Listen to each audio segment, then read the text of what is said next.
आप सबने बहुत बार सुना होगा एक्सचेंज रेट, विनिमय दर। जी हाँ, एक और डिफिकल्ट टर्म मैं आज आपको बहुत इजी लैंग्वेज में समझाने जा रहा हूँ। सब लोग कमेंट्स करके बताइएगा कि मैं जो आपको टर्म समझाता हूँ ये कैसी लगती है। 1 सेकंड लगेगा आपको कमेंट्स करने में।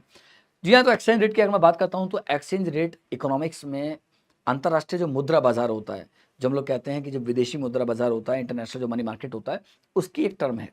एक्सचेंज रेट का मतलब है कि किसी देश की करेंसी दूसरे देश की करेंसी के सापेक्ष रिलेटिव में कितनी मजबूत है, कितनी कमज़ोर है। जैसे भारतीय रुपया डॉलर की तुलना में कितना मजबूत है। अगर हम लोग रुपया देकर के डॉलर लेना चाहते हैं तो कितने रेट पर हमको डॉलर मिलेगा, या नेपाली रुपया इंडिया लेना चाहता है तो इंडियन रुपये से उसको कितने रेट पर मिलेगा। ये होता है एक्सचेंज रेट। ठीक है, किसी दर पर, जिस रेट पर हम लोग दूसरी करेंसीज को लेते हैं। अब यहाँ पर बात आती है कि एक्सचेंज रेट 2 तरह का होता है। एक तो बेसिकली 2 तरह का होता है। एक होता है फिक्स्ड, एक होता है फ्लेक्सिबल। एक तीसरा होता है मैनेज फ्लोटिंग भी होता है। फिक्स्ड क्या होता है कि जहां पर देश फिक्स कर देता है कि मेरी करेंसी का ये एक्सचेंज रेट होगा। अगर मैं एग्जांपल दूं तो बहुत सारे बच्चों को पता ही नहीं है कि कौन से देश होंगे फिक्स्ड में। Saudi Arabia, Oman, Qatar, Bahrain, ठीक है, ये सब आपके जो देश हैं, है ना, ये सब आपके कैसे हैं, फिक्स्ड वाले।